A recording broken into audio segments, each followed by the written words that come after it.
buttons. Let's see if it actually does. Oh, it's good.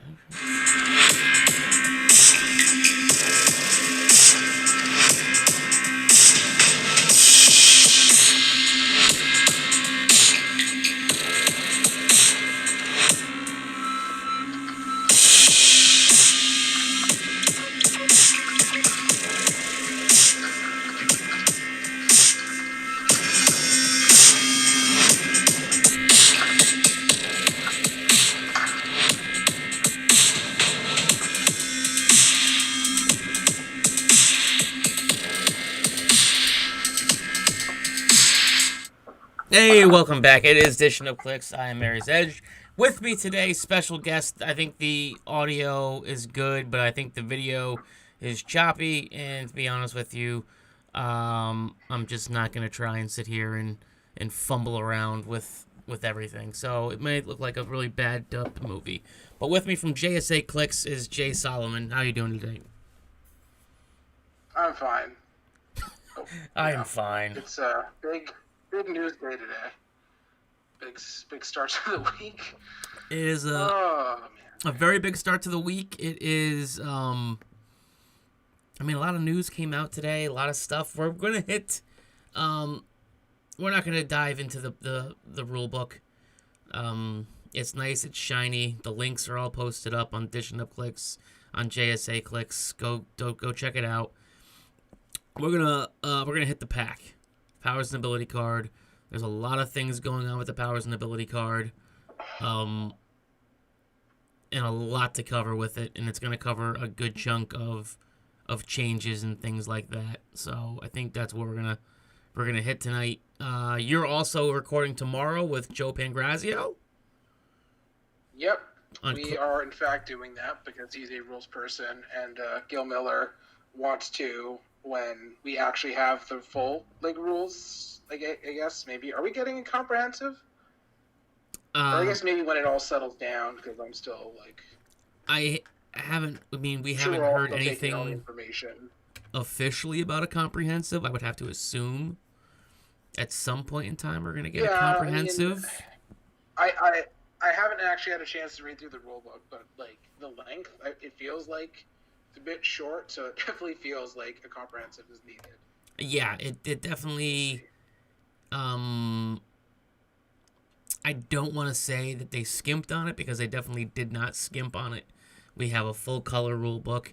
It just seems like it is very. They said that they were going to do this. They wanted to make things very easy and the language very easy for newer players, so it does kind of seem light in that aspect where it's very new player friendly, and you can, I guess you can play. I've had people say that it feels a little more like a quick start. Yes, it definitely feels like a quick start. I do appreciate the diagrams and things like that. Does make it a little easier. But again, it kind of just seems like it's a quick start rules with hey, check out the set. It's really shiny and nice and it's Wonder Woman. So, yeah. Big set for big time for Wonder Woman. We can only hope. We didn't see much Wonder Woman in the first day's breakdown. We did see the what was it? Wonder Woman? Is that title character? Was it a Chase title character? It was super rare. 061. I thought it might have been a super rare too, but it's right around where that Chase super rare cutoff is. I'd have to go back and look at it again. I can't remember how much was in the set, but either way, it seems like a pretty fun character. Yeah, especially because it comes with what is it? The bracelets came in the same. Is that the one that comes with the? Yeah. I couldn't remember which one, but yeah. Well, the bracelets came in the pack, but then it had a distinct trait for the sword. That was her. Yeah. So. And she also has the special. She also has the extra if she uses the bracelets. That checks out. Mm-hmm. Alright, so with that being said, let's go ahead and let me fade it on over. There we go. Powers and Ability card. I'm going to do the best that I can to flip-flop around and make sure that where we're talking, I am also moving it around for viewers to see. So we'll start off obviously right in the movement, flurry, close, make up to 2 attacks. I mean, that's pretty much self-explanatory. I think that's literally the same. Yeah. So nothing really new going on there. Leap climb now grants the improved movement, elevated outdoor blocking, and the old circle with an arrow through characters. I mean, a little bit of a change here, especially. I mean, it's not a move action. Right.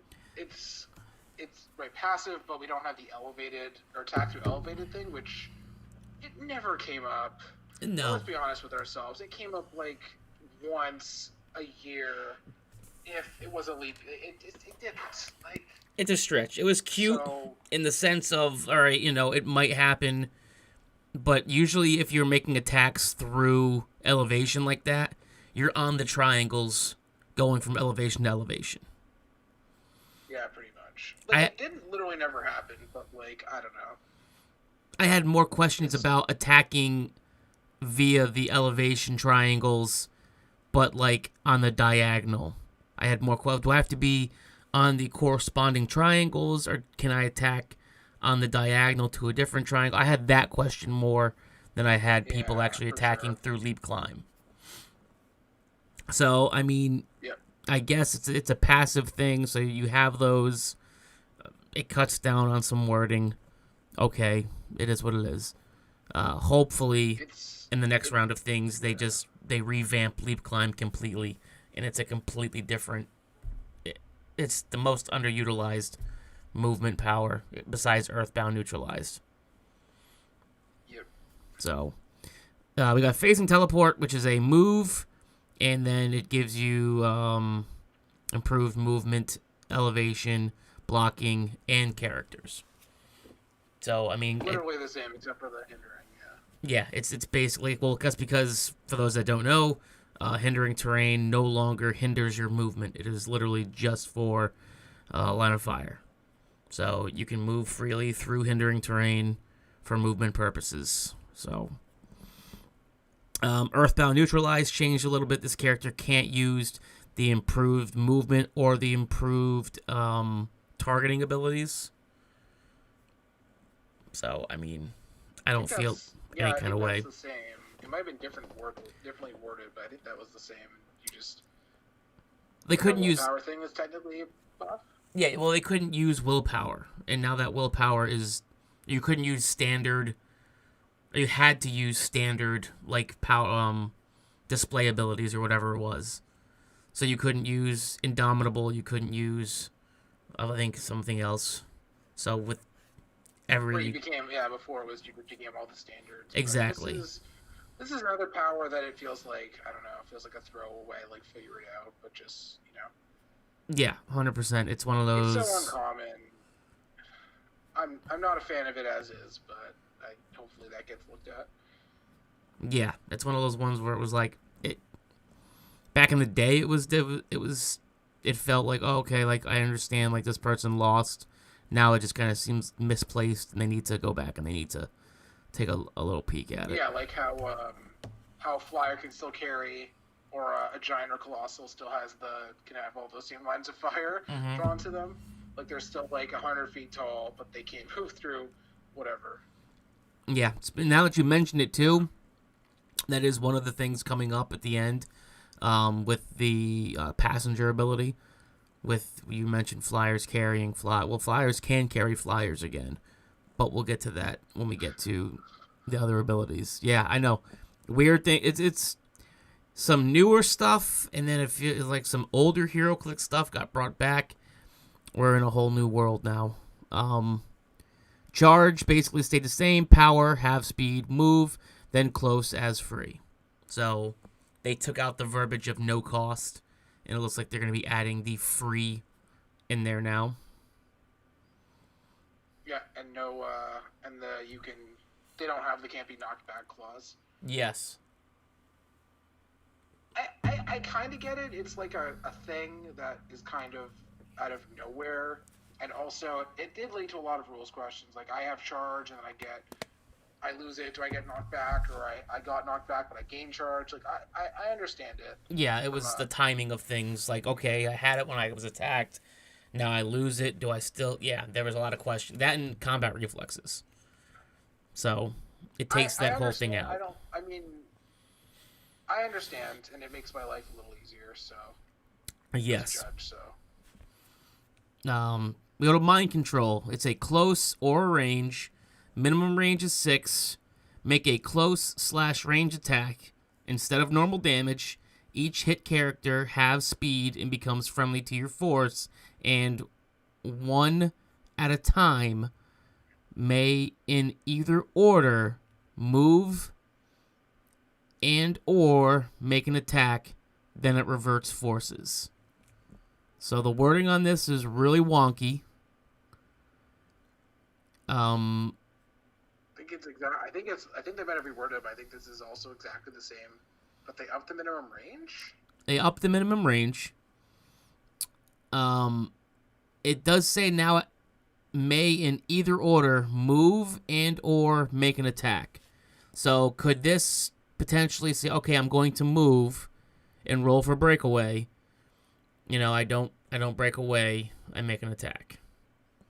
Also, well, no, it's still the same. I don't see a difference at all, and you wouldn't be able to make that attack unless they change that. But it seems, well, it says at any time may, in either order, move and or make an attack. Then it reverts forces. Right. So it's just the wording on it is very wonky. It's just different. Also, we're going to get to this later on in the pack, but I think it deserves to be brought up now. There's a lot of abilities now that are passive that will come into play with this. Psychic Blast and Exploit Weakness are the first two that comes to mind. Because now, looking over real quick at Penetrating Psychic Blast, it says, when this character makes a range attack, damage is penetrating. So, seeing as how I'm making a close or range attack with my mind control, I can mind control, an opposing character if they, by any chance, happen to have Psychic Blast or Exploit. I can use those abilities because they're passive now. Where's the stream? Where's the stream? Yeah, what page is it on? This is on the YouTube page. Oh, okay. Gotcha. I was looking on Facebook. I didn't share the, I probably should, but I didn't even dare try doing it because the last time I tried to do a live video like this, it ended horribly with me trying to do it multiple times with Joe Pangrazio and one other, and it turned into a disaster. So, okay. What else was I going to say? Oh boy, that's not a disaster. Oh boy, see, like that. Now I'm talking over myself, which is unfortunate. Is there anything else you see with mind control, or any other powers or abilities that you see that may work with that now? The passives. Oh, I guess that character will be able to use the improv now, regardless of the keywords. That is true. Or on your force, I guess that's the main one. Yeah, other than that, I can't. Oh, huh. Steel Energy doesn't care about if they're friendly or opposing, so Steel Energy worked before, but that's just interesting that that's not even a question now. That is true. But yeah, that's all I can see. Ugh, I'm struggling to even. Oh. Me too. Oh, there we go. I'm sitting here multitasking, trying to find the damn link to post up, and post there. Omar said that he posted it in HIE. Oh well, that saves me the trouble of having to do that. Then thanks, Omar, because that's a nightmare right now. And then I think my son is also in the chat as well. So Plasticity, moving on, because we have a lot to cover. This character breaks away on any result except for one adjacent opposing characters that can't use phasing teleport, Plasticity, leap climb, or hypersonic speed. Only break away on a 6. So, if they don't have one of the listed abilities, they can only break away on a 6. Is the breakaway... I didn't actually dive in, and I should have, obviously, seeing as how I'm doing this damn video with you. Is breakaway still a 4, 5, or a 6? Yeah, also, wait. Improvement characters used to specifically name Plasticity, like that it got through Plasticity. It says they auto break. Oh, okay. Plasticity used to stop auto breakaway, now it doesn't, so it looks like improvement character still works. Like, yeah, it looks like it, so that still works. Yeah, it's interesting. It's getting rid of the modifiers. Yeah, so you don't get the plus I don't think whatever. that was a problem. I don't know. Yeah, I never had a problem with calculating the modifiers. It's like, okay, if I'm +4 because I have plasticity hypersonic, and you're plasticity. It's simple math, right? I don't see a problem. Yeah, but I don't know. Maybe I'm missing something. No, again, we're gonna have to dive into the rule book at some point in time and figure out some of these corner cases now, because again, with the phasing teleport, it used to tell you specifically with plasticity you'd get the +2 or whatever it is. So now I don't know. It makes it seem kind of like, yeah, like I said, improvement characters specify that it works against plasticity. Yeah, exactly. That's gone now. Interesting. All right, so moving on. Force Blast, knockback, which we know because of one of the rules breakdowns, there is no more knockback damage. That saddens me greatly. I enjoyed knockback damage. I enjoyed the fall damage. It was one of those kind of like, they make mention in some of the articles about feel bad moments. That's why they got rid of some things. The extra knockback damage was one of those things that was a very like feel good moment to me, where I'm doing something, I did it. It made rolling doubles feel special. And then you get that. Especially because it was optional, right? Exactly. Like I had games with pre-roll changes where my opponent rolled knockback and it screwed them over. Yeah. I remember one game against Jason Collins. Yeah, he knocked me back, like, and he couldn't get me afterwards.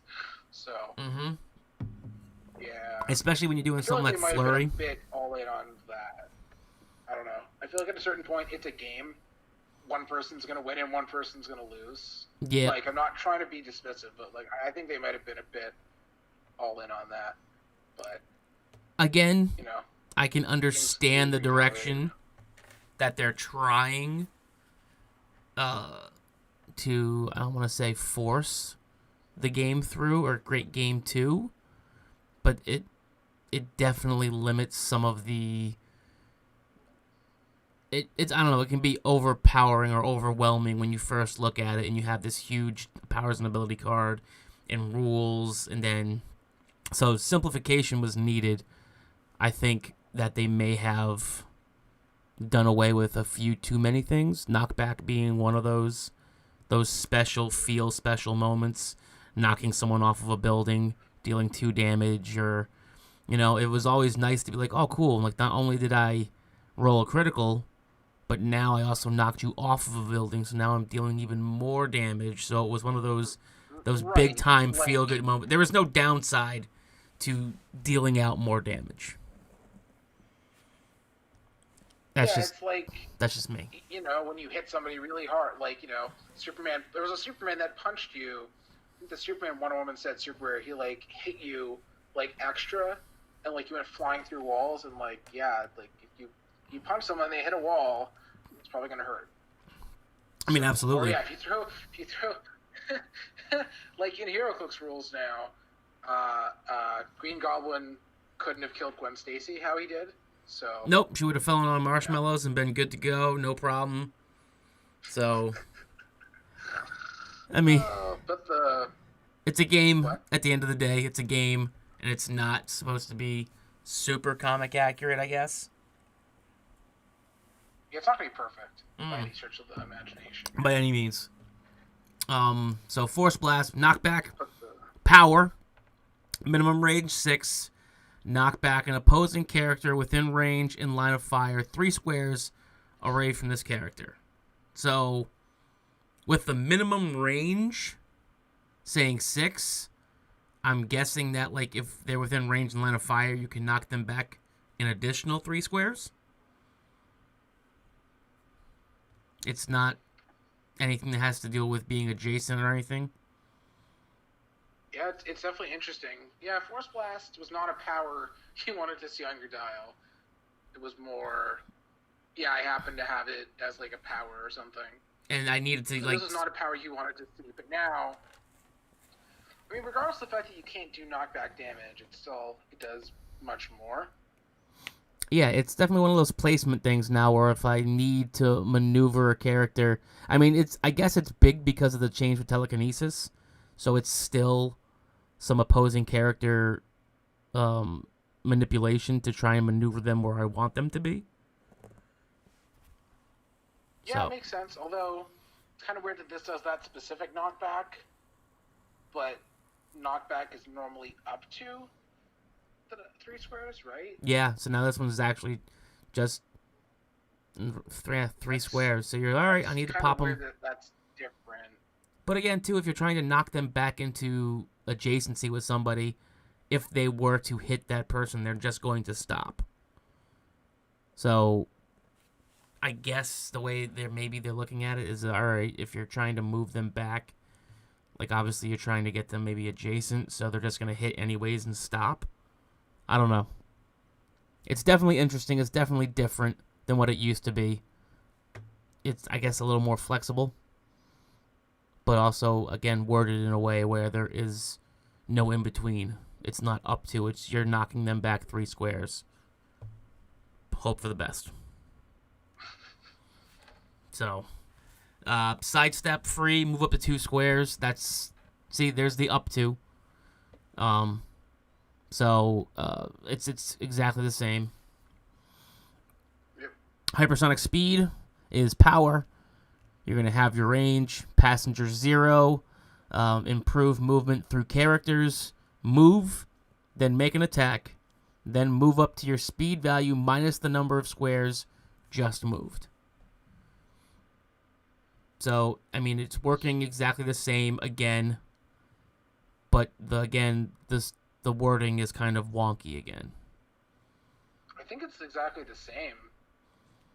I mean, it would have been nice if it was cleaned up, but I'm pretty sure it's exactly the same, except for the one big change. Yeah. Which will be a big one. Which one are you alluding to? The no breakaway +2. Yeah, like, that's only essentially get extra breakaway against plasticity. Yeah. Otherwise, yeah. But again, it says flashes. What? But again, it says in the plasticity, adjacent opposing characters that can't use. No. This. You get that against plasticity, but you don't otherwise get a breakaway bonus. Yeah. So that's a big I'm one. guessing it's still 4, 5, or 6. So you're still having to. I mean, Yep. It's going to be interesting. You're already going to miss it enough before with just anything but a 1, and now you're definitely. It's 50-50. Missing it a lot more. Yeah. A big one. Yeah. So yeah. But also. But all the passive powers you get with it. Yes. It's give and take there. It definitely balances because now with the passive abilities, you're getting to use penetrating psychic blast and you're getting to use exploit. So that's interesting. Again, we're gonna have to look at the objects. I didn't get a chance to look at objects, so I don't I don't know if you're able to use the old object attacks again with this. So we'll have to see. No, those are still close in range. So they're still close in range. So, okay, so there's still poo-poos on the old object attacks, too. So that's... our critical... Bill Ash is asking, are critical hits now final? Weren't they finalized before? You become hit? Let me just Control F through the rule book. Okay. I mean, nothing says it can't be re-rolled, same as before. Like, yeah, you've always been able... I mean, there could be effects that specifically say, like the time gem does, but yeah, nothing says that you can't re-roll it, so... But with I think he might be alluding to before with super senses. You become hit. So you couldn't roll out. That is a different question. Let's see. I mean, yeah, you can still prob them. Because before you could prob it as well, but... So it says they become hit. Okay, so then... it says the target's attack, the target becomes hit and can't evade with another effect. Okay, so then you're not rolling super senses if you get hit with a crit. Mastermind doesn't evade unless become is explained elsewhere. Yeah. That specifies, but near as I can tell, it's only a couple mentions of it, so... Super Sense still doesn't work, but maybe Mastermind actually does. Although, it says would be hit. Maybe. It's a bit vague, unfortunately, so... So again, we're still in the early stages, so it'll be... I'm sure we're going to get some clarification on some of these questions. Stealth. This is a big change to stealth. When it's not your turn... Hindered lines of fire drawn to this character by non-adjacent characters are blocked. So, with this wording, if you are adjacent to a character with stealth, you are able to outwit them. Yep, that's or if you have improved targeting, if you shoot into adjacency, you can running shut in. Yep. So this is a big one. This is something that has plagued new players. Well, if I'm right next to them, how can I punch them, but I can't outwit them? Now you can. So this is a big change when it comes to the stealth ability. What is your take on it? How do you feel about this change? It bothers me a little bit because it's kind of like one of the first questions that people ask. Mm-hmm. And now the answer is different. So if somebody was learning to play a year ago, that's different. That's big. But that's the main reason it bothers. Like, I get it. I'm not opposed to it on principle of the actual game. It just bothers me as a person that answers rules questions. I don't know. I don't know if you remember a while ago the argument about the pinch. Yep. Kind of like that. So that it bothers me on principle for that, but not for actual gameplay. I mean, again, it opens up a new world of gameplay. So I guess I'm not opposed to it. It's something that old-time players are going to have to get used to. Because some of these things have been ingrained into us for so long that now it's going to be difficult to, like, I guess, right, exactly. We have to relearn. Like, that's obviously huge. Like, you can hypersonic range combat expert, you can hypersonic blade. Like, they're adding more power combos might be even more confusing in the other direction. Like, it'll be harder for old players that were already playing. Like, I know players that are already, like, still reeling from 2017. So, I mean, yeah. Like I said, it's going to be a whole new game. There's going to be a whole lot of combos that have opened up that I think is going to be a more aggressive game. And I guess I can understand when we get to the perplex why it was changed as well. So, I don't know. Running shot, power, have speed, move, then range is free. Nothing has really changed there. It's still the same as what it was. Let's go ahead and get up to the attack. Still the same two standard attacks. We have the autonomous fist and then just the normal fist. Blades, Claws, Fangs. When this character makes a close attack against a single target and hits, you may roll a d6. If you do, deal damage equal to the result instead of normal damage. The minimum result is this character's printed damage value -1. So exactly the same, but passive. That's it. It's exactly the same, except now it's passive. So it will stack. So you will get a flurry, a charge flurry, blades, exploit, and then I think even close combat expert. Oh, jeez, yeah. So you can stack all of that. So, but it does say its minimum result is the character's printed damage value. So I guess you could use the close combat expert, but it would kick up your attack value because you're going off of your printed damage. Yeah. So I mean, it's a good little buff, I guess, to the attack. So interesting. Yeah, so hold on. So Franklin Richards picks 3 powers, and the Wolverine can give him flurry. He can't be equipped, but theoretically, yeah, I think you can pick like all those powers with the right character in the right situation.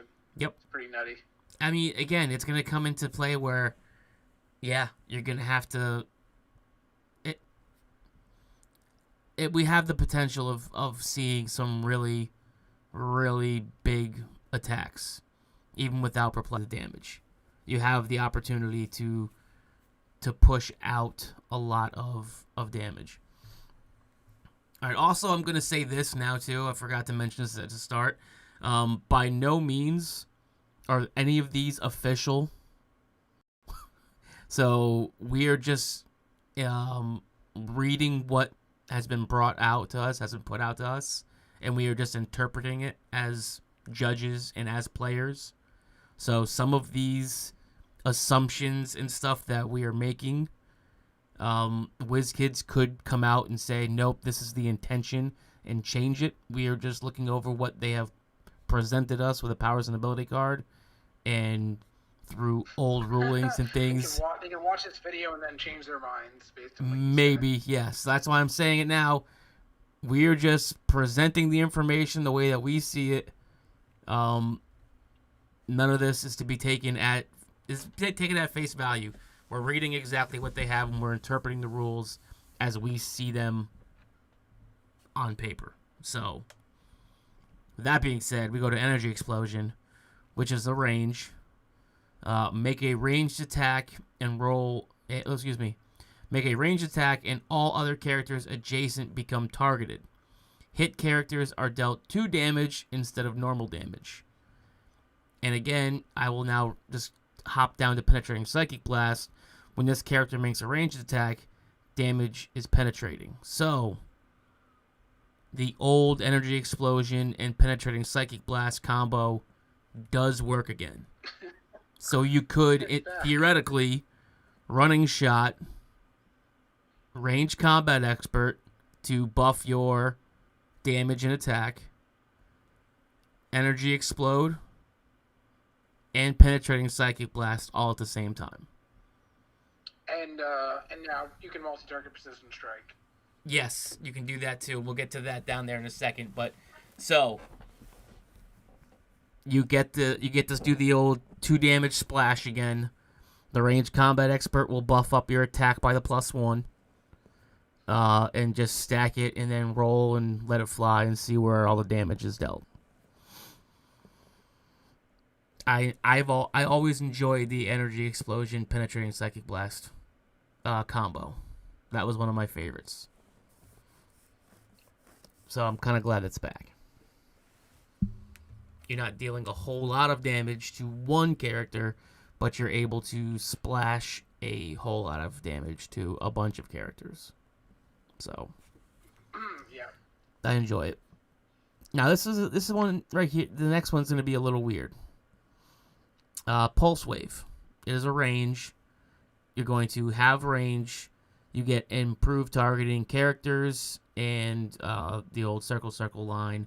So through characters. Other characters within range can't use powers or abilities for this action.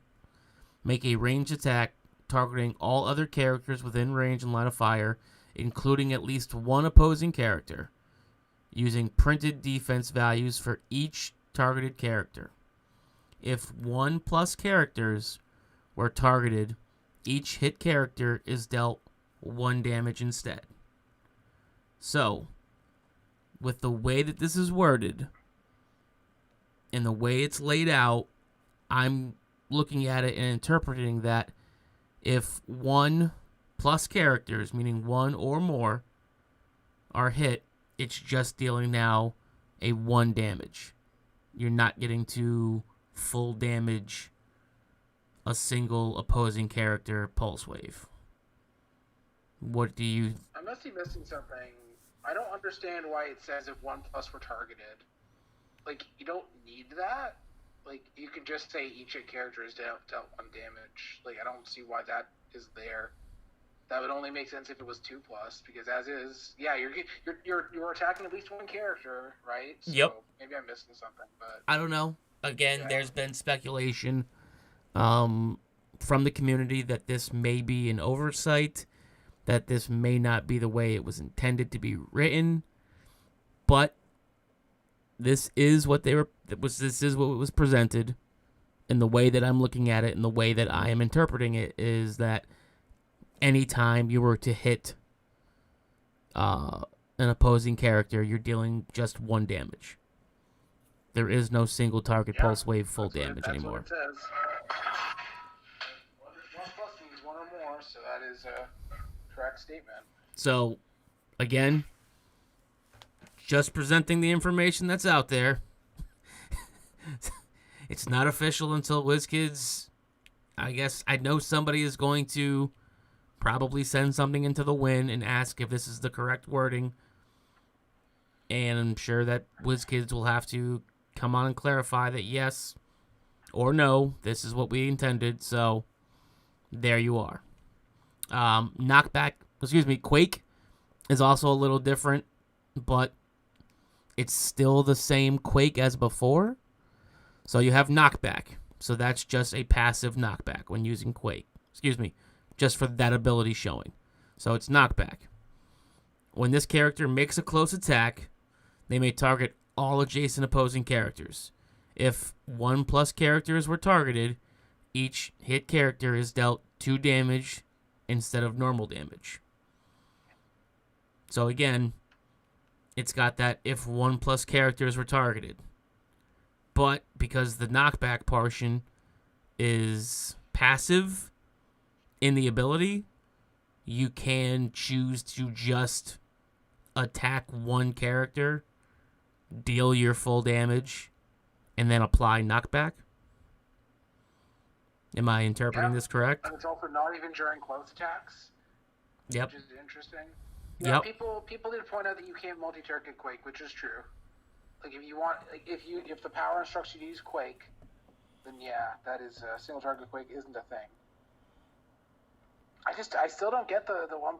It's just by definition you're attacking at least 1 character, but I don't know. Yeah, got a couple comments here in the chat. Tiago is saying that this also works the same way for Steel Energy. We'll get down there. They do have the 1+ mentioning in Steel Energy.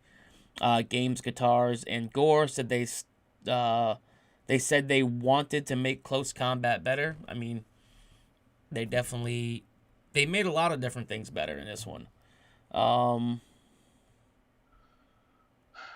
I think Tiago says no bald player's opinion is greater than Wizkids. I don't know what that means. Omar says, I still like where bolts are equal to damage, but I'll take 2 damage for now. That's an old ruling. Yeah, it's like from 2013 to 2017 ruling. Yeah. Or wording for the power, yeah. Z Deadpool 007 feels like that's either a typo or they just need to change the wording. again, or maybe that's just their intention was to kind of rein back Pulse Wave a little bit. Again, we're just reading what they have put out, and if people have questions about it, they can submit that question to the win and get an answer. I mean, it is kind of printed right there, so we're just going to go off of that. Games, Guitars, and Gore says it's a huge nerf. About this because, like I said, it's kind of really wonky wording for no reason. So yeah, I mean, but all the other abilities we're getting to as well have the same kind of wording in it. So I guess maybe they're trying to stay consistent. It kind of I mean, Steel Energy says 1+, but it was 1 or more before, so that's exactly the same, just a different wording. Exactly. But, So, Super Strength says knockback during close attacks. This character can pick up and hold heavy objects. So, I mean, it's basically the same as what it was before. Yeah, it might be word for word the same. Yep. Incapacitate. This is another new one as well. When this character makes an attack, instead of normal damage, you may give each hit character an action token. Now, we do know, because of the press releases and the articles, that there is no longer pushing damage. In this new write-up, if it doesn't say if they already have 2 action tokens, that if you were to give them a third, that they would take that penetrating damage that they used to. But also, Incapacitate is passive now, by the looks of it. So this will also stack with something like Energy Explosion or with Quake, where if you were to go and Energy Explode 4 characters, you could pass out 4 action tokens. The same with Quake. If you're going to Quake 4 characters, you could pass out 4 action tokens. It's a tempo style of power now. What's your feeling towards this one?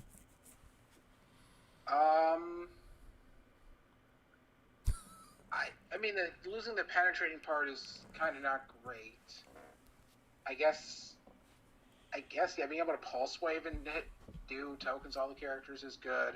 Yep. And I'm glad that it's all or none. Yeah. Right. It's you don't pick and choose. That would be really confusing. But yeah, it's definitely interesting. Make for some interesting ways that things go. Maybe some. Yeah. I mean, now you can also charge and multi-target with it, so that's cool. Yep. Now with the new ruling about close combat with targeting, you can now close combat and target multiple characters depending on how many targets you have, like you can with range. You can do that in close now, so you could charge and incapacitate with, if you have 2 lightning bolts. You could charge flurry, multi-target incapacitate. Holy hell. Equipment that gives an extra target with the reality gems, so. Wow. So, wait, I guess you could. Wait, you could charge flurry, quake, incapacitate. Yeah. I swear, I'm so sick of the. So you could literally lock down a whole section of characters for a turn. You could double token. Oh, that's true. You could double token a whole bunch of characters in one action. That's pretty big. That's a big tempo control. I mean, granted, it's not how it used to be, so people are upset that it doesn't grant damage or doesn't give pushing damage, but to lock up a good chunk of somebody's team in one charge, flurry, quake, incapacitate, that's pretty nuts. So I haven't had a chance to look through all the old characters, but I don't think there are going to be characters that have all these power combos, right? Like, you're not going to get a Flurry Quake exploit character. So no. It'll be interesting to see if they create some. The one I think of is the Chase Orion from Slosh, who had move and attacks. He had Hypersonic, Energy Explosion, and Range Combat Expert. So he finally works. He was so bad, and he's not good now, but he finally got some justice. But it's just... Hey, they're breathing some life into some old stuff, man. So some of this... No, it's just funny that he finally... Yeah, I'm sure there'll be some characters that enjoy a bunch of these together, but I just don't feel like it's going to like explosively break anybody. I mean, unless they have, I mean, again, we've seen this before with Wizkids. They don't just do things on a whim. We know that they have things laid out, so maybe some of these changes are coming down the pipeline, and we're gonna see some of these kind of wonky combos that we're talking about coming up. Who knows? But we do have the bench list still, so we do know what's not going to be coming up in the foreseeable future as well. The important thing is that I don't think I'm seeing a buff to Witch Queen LeFay. I'm not seeing one because she only has speed powers. I mean, I guess she can do the power action Force Blast, but I don't think it makes her the best thing ever. Really breaks her, so that's whatever. Tiago says, give exo specs to everyone. Yeah. It feels like a give and take. Absolutely. For sure. I mean, again, there are some... You're not dealing the damage, but you are gaining multiple other avenues to, I guess, maximize your output with Incapacitate. So, I don't know. It'll be fun to see how it pans out coming up. Penetrating Psychic Blast, we've already gone over. Smoke Cloud, Power, range, minimum range is 6, so I think that went up, or did that stay the same? I think that one stayed the same. Barrier went up to 6 as well.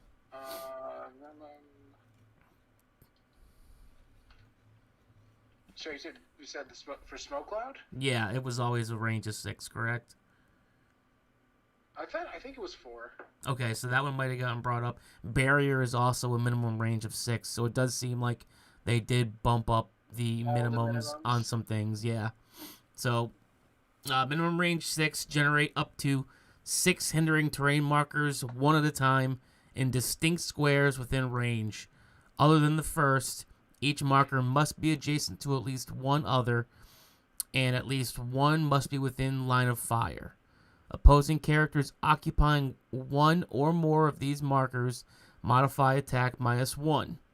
At the beginning of your next turn, even if this is lost, remove them. So I think besides the minimum range, this basically all kind of stayed the same.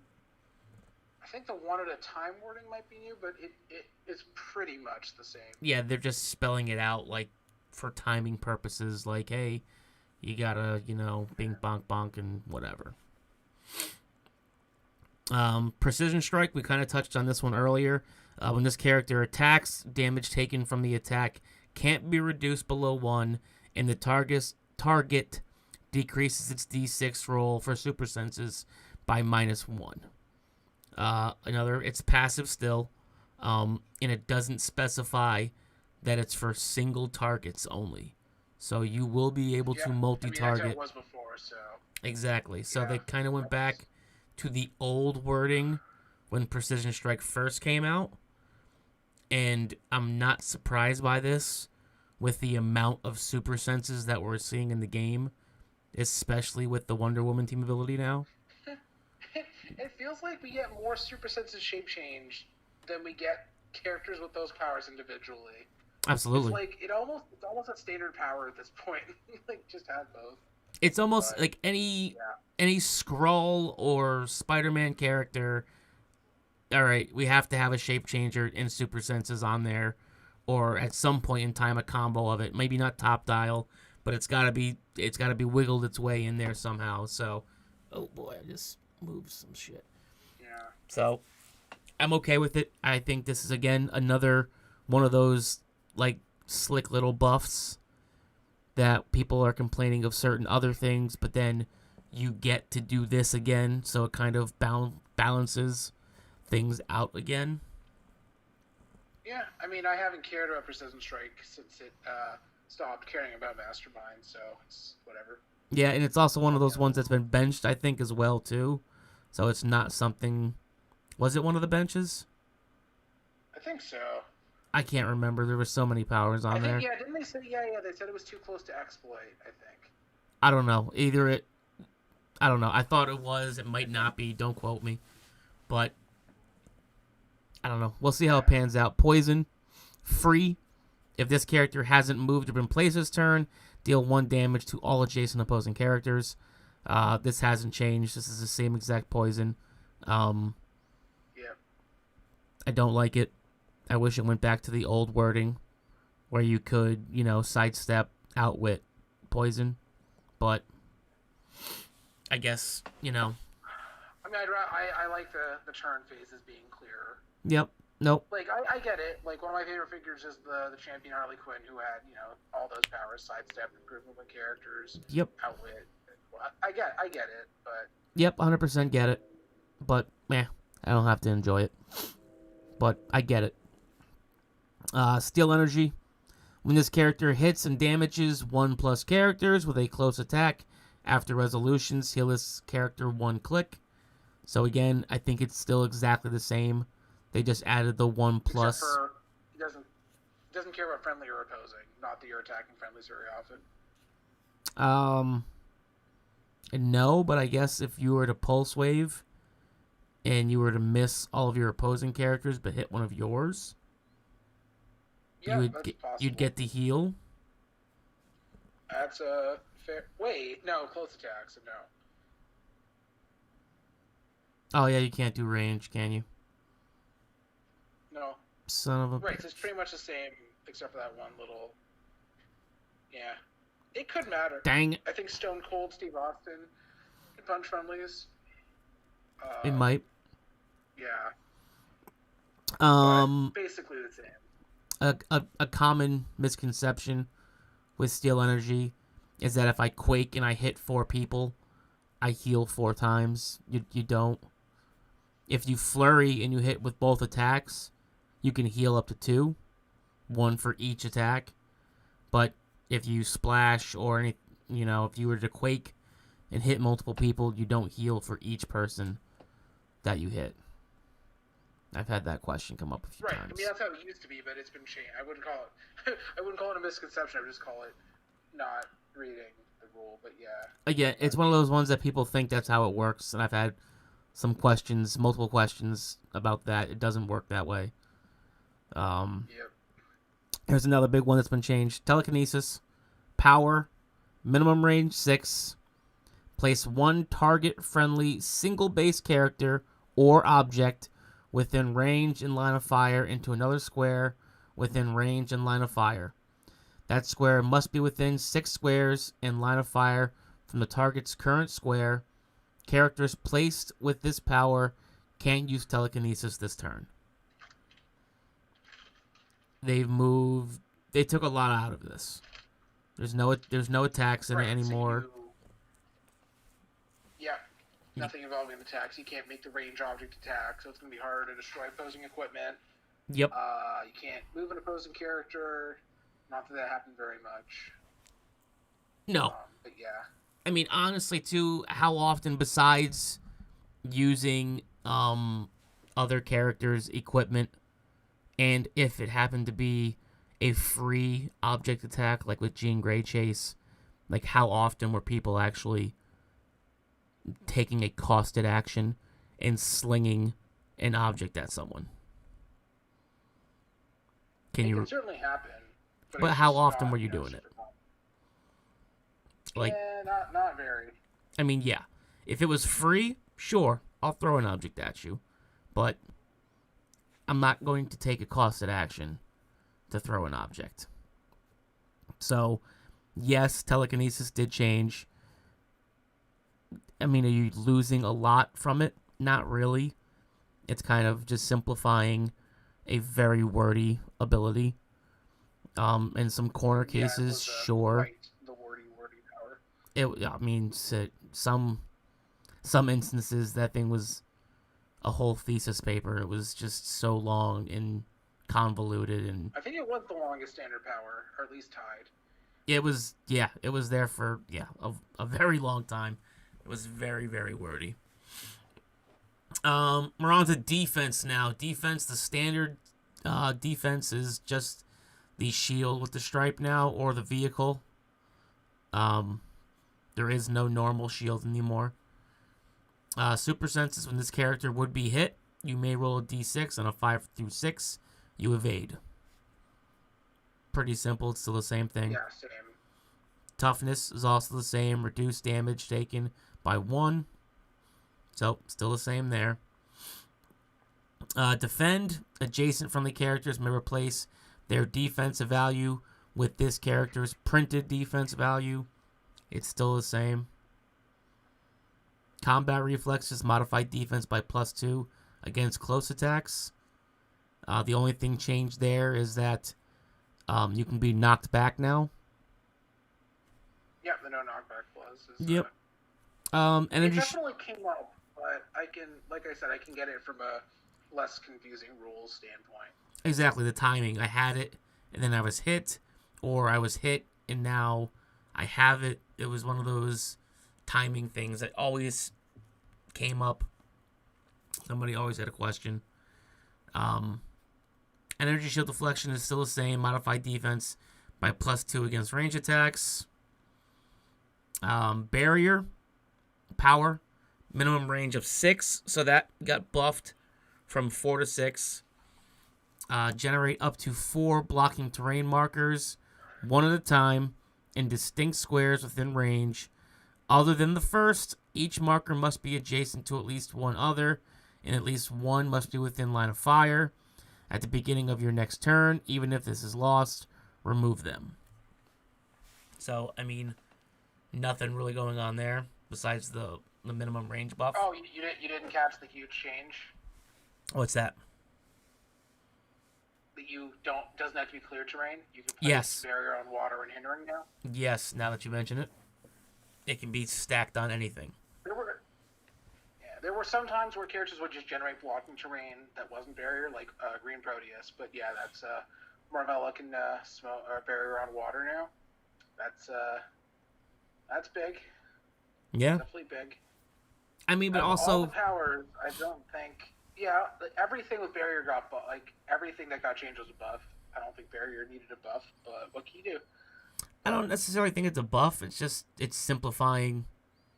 It's just simplifying it. It's just, you just put 4 out there and it creates blocking. Like, there you go. Right, but it is better than it was. Like, that's a buff, right? It is straight up better. I mean, yeah, but also, I mean, Smoke Cloud and Barrier were both had different wordings, correct? Smoke Cloud could be put on anything, and then Barrier couldn't. So they're kind of just... Right. They're just, again, it's just one of those things they're trying to keep 2 very similar powers just to have the same wording. Right, so, yeah, sure. Barrier does... happens to be better than it was, but, yeah. Well, I mean, that's just through the way that they've made figures lately. I mean, with Marvella and everything. Cheap Barrier, there's a lot of that. Yeah, Adam Freeman would say the Barrier is either completely useless or format defining. Yes, and right now it's getting closer to format defining. Absolutely, because you have so many cheap characters out there with Barrier that it's not a huge waste, I guess, to have that much Barrier. Mastermind. When this character would be hit by an opponent's attack that deals damage, you may choose an adjacent friendly character that wouldn't be hit by this attack and that has less points or shares a keyword. That friendly character instead becomes a hit target of the attack, even if it's already a target or would be an illegal target. So the wording on this one has changed. Has it? I think, because the becomes a hit target even if it's already a target. I thought before that you couldn't mastermind to it if it was being targeted. Let me double check really quick. Okay. I feel like that's the same, but that could be a difference. Where do you look? Where do you find the old PAC here now? I think I still have mine on my phone. I'm gonna read some comments. Omar Camacho says FFFFFF number 33 Pybok has Flurry Quake and can choose in cap on clicks 6 and 7. So you do have a Flurry Quake in capper. Yeah, Mastermind already had, even if it's already a target, so it is the same. Okay. Diego says Fantastic Four theme is looking great now. Franklin is insane. Bill Esch congratulates Omar on a good call. Oh, Franklin Richards, what the hell? It's just great that Franklin Richards is better than the Franklin that practically turns into like a god Galactus, whatever. Just normal pick a power one, and then the power cosmic trait, yeah. Pick a power, man. But I guess that matters now with now that we're coming on willpower. Yes, willpower is completely different. At the beginning of your turn, you may roll a d6. On a 5 through 6, remove an action token from this character. So it's basically a built-in leadership. This is a huge buff for your one-man armies or your tentpole guys that have willpower and they don't want to spend the extra points on a cheap leadership. You now have it built in. So you can continually pull shit off yourself. It's also worth noting that instead of Colossal Stamina, great size characters they get built-in willpower, but on a 3 to 6, not a 5 to 6. Yes. So that is I mean, it's a buff because you're not having to take damage for the Colossal Stamina, but you still have, what is it, a 66% chance of having that willpower go off. Yeah. So, I mean, pretty good. Not the same, but similar. So, I'll take it. Yeah, you still don't want to see printed willpower a lot of the time, right? No, not at all. When you have it from other sources like cosmic energy or, other stuff, I don't think there's equipment that gives willpower, but I don't think there is. It's definitely obviously a big change. It'll be one of those ones where if it's a special, if I get like willpower and invulnerability or willpower and super senses, I'll be like, okay, so I can pull some action tokens off myself and keep moving. I guess it's on equipment, but you can get Galactus gives you power cosmic, power cosmic, therefore willpower. Yep. Which makes him even better now. Where he can start, giving out some heralds. So, Invincible, I guess kind of a significant change to this. It can reduce damage. Yeah. It reduces damage taken by 2, and it can reduce penetrating damage. So there's no maximum cap on damage taken now. I mean, still very good because you can reduce penetrating. Yeah. But still... I get it. It's just, I'm going to miss that part. It felt like, Invincible, you don't have the roll-up. Impervious, you did. But, it had a differently good thing. But reducing penetrating is good. Yeah. Sure. Yeah, well, especially with the amount of penetrating stuff that's coming out.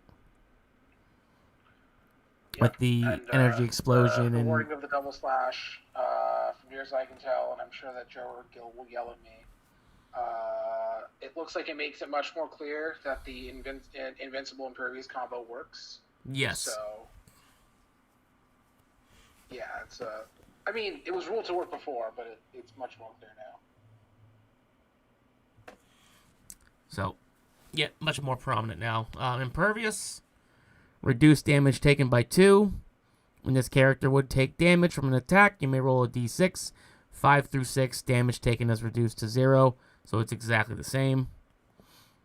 Regeneration, power, roll a d6. Heal a number of clicks equal to half the result, rounded up. Still exactly the same. And then invulnerability, reduced damage taken by 2. It's exactly the same. So, a couple of slight changes in some of them. I think regeneration they added the clarification to round it up, maybe, but otherwise, yeah. Yeah, I thought it was rounded up, and there was no that's support. So yeah, I think they added that one in with the last one. So I mean, you don't have to now when you push to regen, you don't have to worry about taking that damage. So. Speaking of damage, we're on to the damage abilities. I think it was this. it's exactly the same. They just added reminder text for how the branding works. Yeah. So, damage. It's all the same standards. You have your bursts. You have your tiny. You have your giant. You have your colossals. As mentioned before in the articles, range combat expert. This character modifies attack and damage by +1 while making a range attack or using range destroy. So, it's a passive. It can be used while making any range attack, and also if it's using a range destroy. So if you're destroying, blocking terrain, walls, or objects, you can use the RCE in those. Yeah, it's interesting because you can't perplex up damage now for destroy, but it's pretty cool that you get something out of it. Yeah, I mean, yeah. That. I mean, it is a little, I don't want to say confusing, but it's different because the destroy actions aren't an attack. It shouldn't be confusing, but I get it. It's a passive. Okay, I'm going to do this. It's one of those passives where it doesn't care about your attack, but it does care about your damage. So you're able to do these things. The same with some of the other abilities we talked about, where, like Blaze Claw's Fangs, it won't matter with Close Combat Expert to your damage, but you'll get the attack buff. So I feel like I'm going to miss +2 attack more than I miss +2 damage.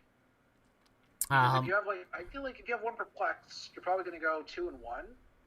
Like, yep. I feel like I've used, like, I guess if you have a character like that one Green Arrow, like he's already 12-3, like, yeah, you're going to go all to damage, but I think I'm going to miss +2 to damage. Yeah, I mean, +2 to attack. To your attack, yeah. I mean, yeah, I get it. But again, this streamlines it, makes it so you can finally use it with with running shot. I think it opens up a whole new set of possibilities for it. So again, we've talked about it. It's gonna stack with a million things now. So Battle Fury's a little different. It's got some new lingo in it. This character can't make range attacks, can't be given range actions, can't be carried, and can't be given action tokens by opposing effects, and has Safeguard, Mind Control. When this character attacks, opposing characters can't use Shape Change. So, what is Safeguard, you all ask? Safeguard would appear to be the new all-capital protected. So, instead of there being all-capital protected and then just your capital P protected, this is the new, I guess, wording or key phrase for all caps protected. Yeah, I think it's just it's the same thing, just a different name for the same mechanic. I get it. Having 2 different words or it's the same word. I understand. I never had any confusion with it, but yeah. I mean, but we did, as judges, there was always the question, what's the difference between the both of them? Yeah, unfortunately. But it is interesting that it's not, they're not protected from incapacitate, but they just can't be given action tokens by opposing effects. That's interesting. I mean, there's definitely other effects that aren't incapacitate, but it's better. Yeah. And the can't be given range actions makes sense because there were corner cases where an opposing character gave you Battle Fury, and then you would can I pulse wave them and turn it off, and then make it's much that's I think that covers a corner case more. But that's it definitely does, to where there's no wonky interactions where I turned it off, I get my range attacks back. It just takes care of it. You can't make range actions, period. Can't do it. So, I mean, it's kind of the same still, but has just more clarifications built into it, so I don't mind it. Yeah, and the non-incapacitate buff. Yes, absolutely. We go down to support. It's power. Choose a target adjacent friendly character. If this character and the target aren't adjacent to an opposing character, roll 2d6. Add the result of this character's attack value and if it is equal to or higher than the target's defense value, roll a d6. The target is healed of that result -2 with a minimum of 2. This is not an attack. So I think that stayed the same. Yeah, if the wording, it's exactly the same outside of maybe wording. Yeah. But it is, yeah. We've talked about it already, but exploit weakness. When this character makes a close attack, damage is penetrating. We've talked about all the cases where exploit weakness now stacks with other things. Definitely a buff for exploit, with it being able to stack with so many things now. So, just like Psyblast. Enhancement. Adjacent friendly characters modify damage by +1 while making ranged attack or using range destroy. So again, it's basically the same. There might be the range destroy thing might be clarifying. I don't think it was there before, but it might be there now. It's basically the same thing. Probability control. Once per turn, you may reroll a target character's attack roll or breakaway roll. A target character must be within range and line of fire. Minimum range 6. This is again the same as old probability control. What has changed though is theme team probability control. You no longer are giving an action token. It works just like this probability control. So if you happen to run into a character that has prob, you can prob yourself, but you won't be able to double prob. So you can't activate probability control and then a theme team probability control, because they're basically going to work the same way. You're just going to get an allotment of 3 probability controls now, and you can use them however you see fit. And you don't need the shared keywords. So a random bystander can do it, or Yep. if you mind control them, they can do it. Yep. So prob did get better. They did cut down on the amount of theme probs that you could get. There are some corner cases where you can get more. They've already thrown erratas out for that. So, I mean, probability control stayed the same. Theme team prob, there was a little give and take there, but I think on the whole, probability control got better. Or theme team prob got better. That's just me.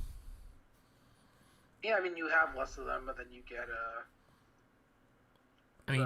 probbing yourself, no action tokens. There's a lot of upside to it, even though you have less. Yeah. Shape change. When this character would be targeted by an attack, you may roll a d6 on a 5 or 6.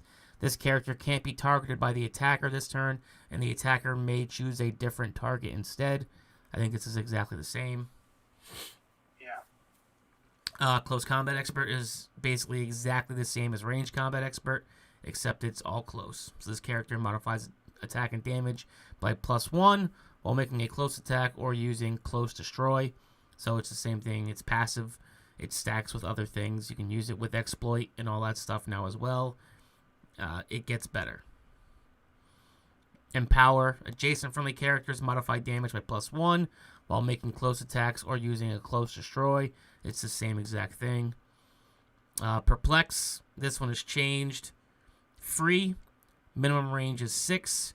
Choose a target character within range and line of fire.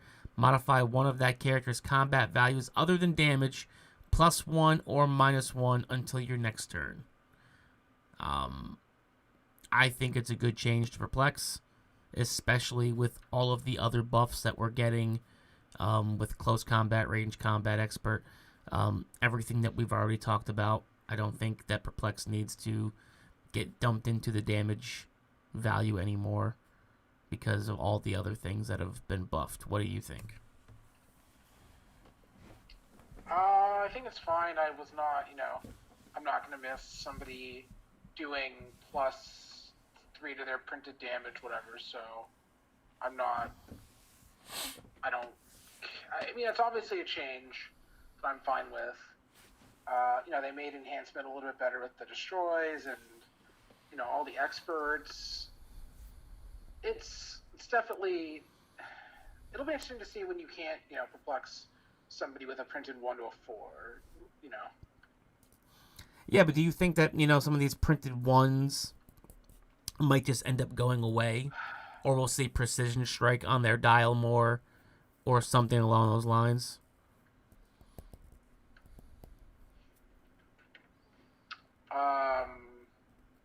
I mean, maybe we'll see. I mean, there's gonna be characters that have low damage. I mean, we just did see Dr. Psycho. I don't remember exactly what his dial looked like, so I can't comment on what he had. Actually, I can because I have the damn picture still. So let me pull him up quickly and take a peek at him. But he's one that stood out. So Dr. Psycho, he has mind control. When Dr. Psycho uses it, after resolutions, give each hit character an action token. That is a trait. He's got improved targeting, elevated, hindering, and characters. He also has a special defense power, stop, energy shield deflection, and super senses. And his dial is sidestep for 6, 10 with telekinesis, 17 with mastermind, 1 damage with leadership, 45 points. 7 range, 3 targets. So he does have the low damage, but it kind of seems like he's more about mind controlling, giving that action token when he mind controls, and just kind of making a team cannibalize itself. I mean, I don't see that character having been made very, very differently before.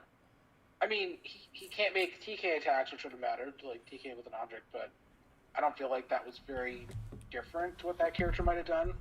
Like, we saw Puppet Master with low damage values, right? Yeah. He had a bunch of zeros, so So yeah, I definitely see them trying to throw Precision Strike maybe or something. I don't know, but again, like, I don't see anybody dumping 3 perplexes into him to buff him up to a 4 damage. Like, he has... Well, not literally like a 1 damage, but like the fact that you can get, Vulture to a 6. Right? Yeah. Like, we have 15-point perplex, right? So yeah. I mean, it's... Yeah. We all know why the change was made. It's easily abusable. They've opened up a plethora of other powers that can stack in perplex, or stack in the damage. Perplex isn't. Yeah, it's just it's more interesting when you can't just be like, okay, perplex of damage and then go, right? And then just hope for the best. Roll dice. Prop 1,000 times. Hopefully I hit. So. We have Outwit, which is free, minimum range of 6. Choose a target opposing character within range and line of fire, and then choose 1, any standard power or a special printed on the target's card. That target can't use the chosen power until your next turn. So again, same thing. Leadership, for all friendly characters that can use leadership, action total +1, // at the beginning of your turn, you may roll a d6, 5 through 6, remove an action token from an adjacent friendly character that's less points or shares a keyword. It's, again, exactly the same. Right below the defense and the damage, we have our basic rules. A finalized attack roll of 6/6 is a critical hit. All targets become hit, and you increase the damage dealt by 1 to each hit target. This is the same. It's basically telling you, hey, if you hit somebody with super senses, they won't be able to roll. A finalized attack roll of 1/1 is a critical miss. All targets become missed, and immediately after resolutions, you are dealt 1 unavoidable damage. To calculate... Hold on a second. Hold on. So critical miss right there that you just read says immediately after resolutions. But the rule book says just immediately takes the unavoidable. So... Shit. That's something that needs to be fixed. That's it's a good catch. I'm glad that you're in the rule book right now and I'm reading off of the PAC, because that is something that's going to I'm thinking it's probably after resolutions. But maybe... I mean, it's two different things. Like, I don't know. Yeah, I mean, maybe they forgot to add the after resolutions in the rulebook. Or maybe they forgot to take it out of here. We'll have to see. To calculate a value, first use any numbers that replace it, then have it, if applicable, then apply any increases or decreases, usually modifiers, then apply minimums or maximums. So basically, this is just the old replace, then modify, but they just have it worded out. Moving, you may move through friendly characters, but can't draw lines of fire through them. Before moving, you must break away if you are adjacent to an opposing character by rolling of 4 through 6. So the breakaway roll is 4 through 6 still. If you move next to an opposing character you didn't break away from, you have to stop moving. Range attacks. You can't make a range attack while adjacent to an opposing character. If a line of fire crosses hindering terrain, it becomes hindered, and the target of a range attack modifies its defense by +1. An otherwise clear line of fire crossing a square containing a heavy object becomes hindered as well. So we have the inherent abilities. This is on the back side of the pack. Basic move action, move up to your speed value. Basic close action, close, make a close attack. Range, I don't see anything. Carry. Before beginning movement, you may choose one adjacent friendly character of a smaller size. Immediately after moving, place the chosen character adjacent, if possible, and it can't be given a non-free action this turn. To carry, neither character can be holding an object or pick one up. Okay. Close destroy. I think it's the same. Range destroy. Object pickup once per move. This character may either pick up one light object or put down one held object in a square it moves through or adjacent to. The close object action and range object actions are still close and range. Hero Clix golden rules. Again, we have replace and modify. So we have it in two different spots, basically. When more than one effect would change a combat value, apply all replacements that use a specific number, then apply all replacements that multiply or divide, then apply the sum of all additions or subtraction modifiers. Values that would be less than 0 are instead 0. Occupancy. 2 or more characters can never occupy the same square. If a non-optional effect would place 2 characters into the same square, the opponent chooses a square that is as close as possible to the specified square for that character to be placed instead. Action tokens. No effect can result in more than 2 action tokens on a character. Active player. When it's your turn, you are the active player. The active player chooses the order to resolve effects that would happen at the same time. Minimums and maximums. If a final value would be less than a listed minimum, use the minimum value instead. If a final value would be more than the maximum, you use the maximum value instead. The Hero Clix silver rules. First turn immunity. Characters. Hold on, just one second. I just want to know. What's up? Did they not add? I thought they were supposed to add the part that maximums always override minimums. They're supposed to add that specifically, or is that just implicit here? Maybe. Also, Joe Pangrazio just chimed in. Crit hits are different in the rulebook too. Oh, thanks for pointing that out. Jeez. What does it say in the rulebook?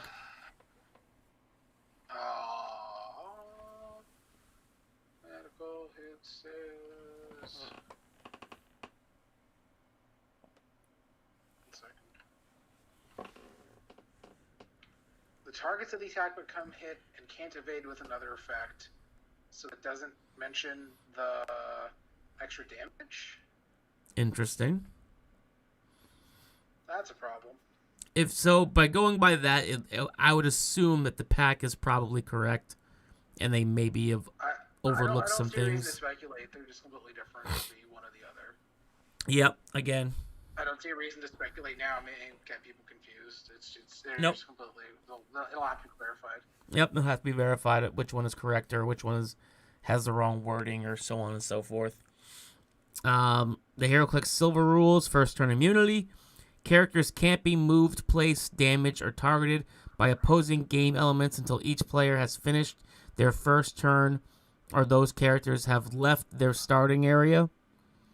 The rule of 3: the sum of all modifiers to a single combat value cannot exceed +3 or -3. For example, if a character would get attack +5, they instead get attack +3.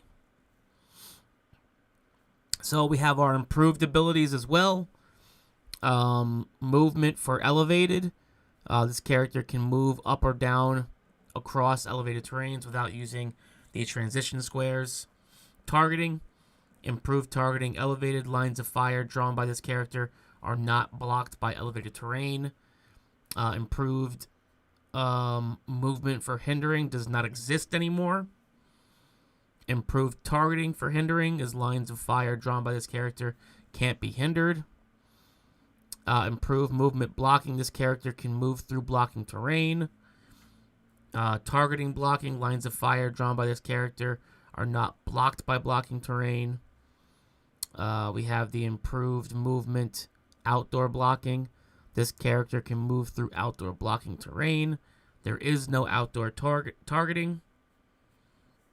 For improved targeting, we have the improved movement destroy blocking. This character can move through blocking terrain immediately after movement resolves. Destroy all blocking terrain move through. Improved targeting, destroying blocking. Once per range attack, this character can draw a line of fire through one piece of blocking terrain. Immediately after the attack resolves, destroy that piece of blocking terrain. Improved movement characters. This character automatically breaks away and can move through squares adjacent to or occupied by opposing characters without stopping. So yeah, it's missing the part about specifically plasticity. With plasticity is different now too. So yep, looks basically the same. So leap climb. I think you would still have to roll a 4, 5, or 6. Phasing teleport, you would just move away. Yeah, leap climb and leap climb and phasing have the same improved movements they did before, so there doesn't look like there's anything functionally different. Well, no, leap climb doesn't have improved targeting. Doesn't have improved movement characters. It has improved movement. It never did. So yeah, it never did. It had the +2 to break. Exactly. So now with leap climb, you'd have to roll a 4, 5, or 6. Phasing teleport, normally, you would just move away. Hypersonic speed, you'd roll a 4, 5, or 6. Yeah. So it's a little bit of a change because those used to have the +2s. Oh man, now my screen is stuck. Uh-oh. Dang it! It's doing the old buffering swirl. Retro Scooby-Doo. Give it a second, otherwise I can read the stuff. Let me go back to my... Uh-oh. Retro Scooby-Doo. Yeah, go ahead and pick up the old... Actually, let me see if I can... Improved movement, or improved double circle line. Improved movement, move through. This character can move through squares occupied by or adjacent to two opposing characters without stopping. It was still breakaway. That's the same. Yep. Improved moving. These have names now. Improved targeting adjacent. This character can make ranged attacks while adjacent to two opposing characters. So that doesn't say can target adjacent or non-adjacent opposing characters. That is interesting. I don't want to say that it has implications, but that is a difference. Yeah, that is a definite difference in what words are used. Whether or not that actually matters functionally is another question. Okay. You already read the silver rules. Okay, so we get into key phrase abilities. Autonomous is the symbol under attack, the reverse fist with a stripe. This character's non-free actions don't count for your action total. Still the same, and they can be given an action after you've used up your whole pool, unless they decide to change that. Evade, which is in super senses. The attack misses this character instead of hitting it. That is the same. Flight, which is the wing symbol. I mean, there are effects that give you the flight key phrase. I guess if we get the space turtles back, that'll be some characters that have the flight as a key phrase and not the wing symbol. Yep. So I know Joe's watching. So improved movement, elevated, outdoor blocking, improved movement, move through, and passenger one. So it doesn't have improved movement hindering anymore, but it has. It's all the same. Giant reach X. So giant reach for giants is 2. The X is equal to 2. For colossals, it's equal to 3. When this character makes a close attack, instead of choosing an adjacent character or characters if able for target or targets, you may use improved targeting hindering and target characters within X squares and line of fire. This is still the same. So giants can, or giants or colossals or characters with giant reach can see through stealth essentially. Great size, which is indicated by the giant symbol, which is in the damage slot, and the colossal symbol, which is the fist. Improved movement, elevated, outdoor blocking, and move through, all the same. Improved targeting, targeting adjacent. Lines of fire drawn to or from this character are not blocked by elevated terrain or outdoor blocking terrain, and are hindered only if the line of fire is drawn to a square of hindering terrain that includes the target. This character can use willpower, but succeeds on a roll of 3 to 6, protected pulse wave. So, yeah, so they have a lot of improved movement, same as flight. They can shoot in and out if that's the same. It's easier to draw a line of fire to them, and it's pretty much all the same. The main difference is they get instead of colossal stamina, they get willpower on a 3 to 6. That's big.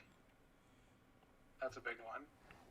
And then protected pulse wave is still there because otherwise it'd be really wonky, because if you pulse it, then they can't use this ability, then they would lose the key phrase, and then if they were over a building, you would lose the line of fire, so it's just protected pulse wave, which basically matters mostly for the line of fire stuff.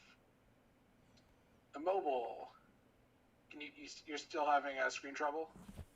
Oh yeah, I think still just sitting here buffering. I can't move around my my damn picture. Okay. Immobile. This character or object can't be moved or replaced. There we go. We'll fade that over there. Picked up or held. Yeah, that's still the same. So your character's not moving anywhere. They're not being placed anywhere. They're stuck. Most of the time, it's going to be from an effect, some sort of special effect.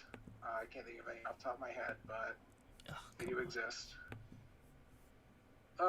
Immune is this character can't be moved, placed, damaged, or targeted by the effects of opposing game elements. That is almost always going to be from first turn immunity, which gives this key phrase unless you moved out of your starting area, like you mentioned, in the silver rules.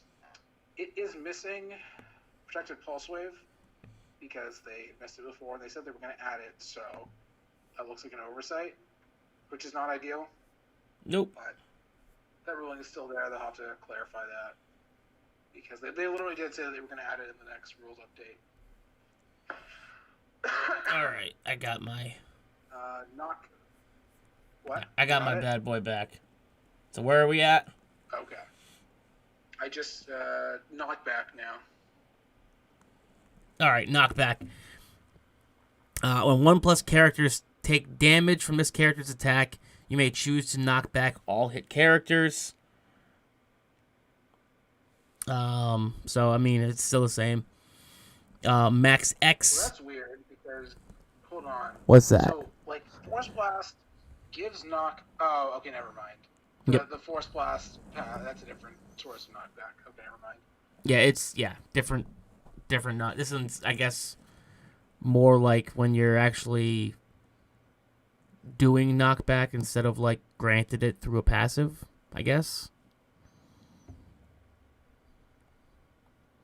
I guess this is more talking about when you're attacking and rolling doubles or something along those lines. The power action knockback is a specific other thing. Exactly. I mean, the main difference is how many squares you can knock back and no damage? Yeah. You're literally just pushing them, is what it seems like. We then have Max X. There can't be more than X of this generated game element on the map at one time. Only counts those generated by the same character. I guess this is more, talking about, like, generating bystanders and things of that nature. Where if you have max 2, you can only create 2 by that same character. This is different. Passenger X. This character can use the carry ability to carry up to X characters, including characters that are the same size. So without the specification, flyers can carry flyers. Which is weird, because now the Green Lantern team ability specifies you can carry flyers, so that's weird. Or unless it was just added in there as like reminder text that, hey, the passenger has changed, so remember when you're doing it with Green Lantern team ability. So here we all thought Green Lantern team ability was getting buffed, and it's not. I don't know. Well, I have no idea. Yeah. They leaked it. We were like, oh, cool. Green Lantern team ability got a buff. Nope, passenger is just changing. So flyers are carrying flyers again. Again, like I said, we're going backwards now a little bit to where like some old school stuff is coming back into play, where flyers are carrying flyers. This is like back with Infinity Challenge stuff. Dogs and cats living together, Talking complete chaos. I already made that joke earlier, but yeah. That's a good one. It's a classic. So now we have the Safeguard effect. This character can't be targeted or damaged by the specified effects. If this character was targeted by the effect's duration, if any, immediately expires. If the specified effect is Outwit or Pulse Wave, their can't be used doesn't apply to this key phrase.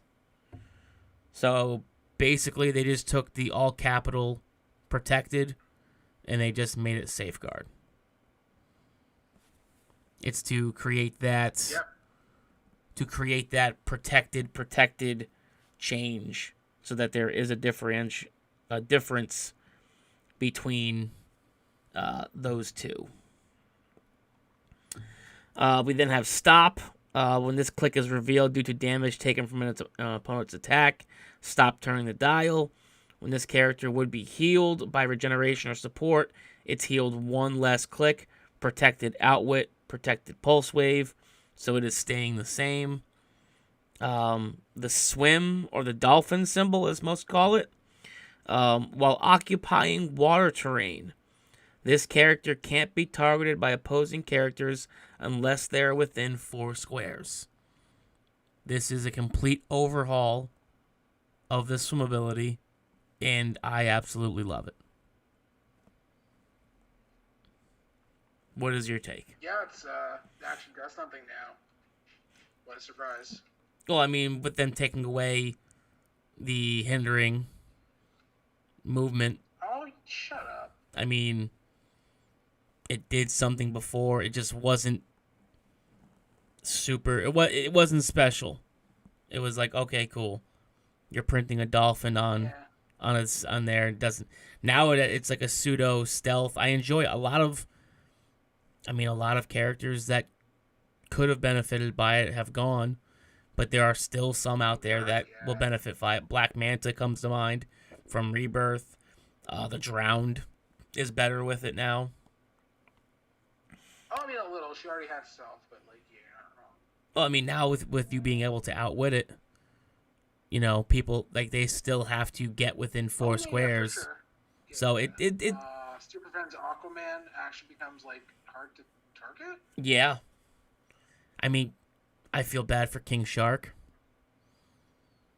I mean, we might get him back in that Wizkids Gold and whatever, right? So we'll see. Yeah, whatever they're. I mean, was that mentioned in the video today at all? Somebody asked me. I did not watch the video, to be honest. I didn't somebody asked me, like, what was, like, was there a mention of something? I didn't. I kind of bounced around. I caught some of. I got nothing. I caught some of Scott's banter. He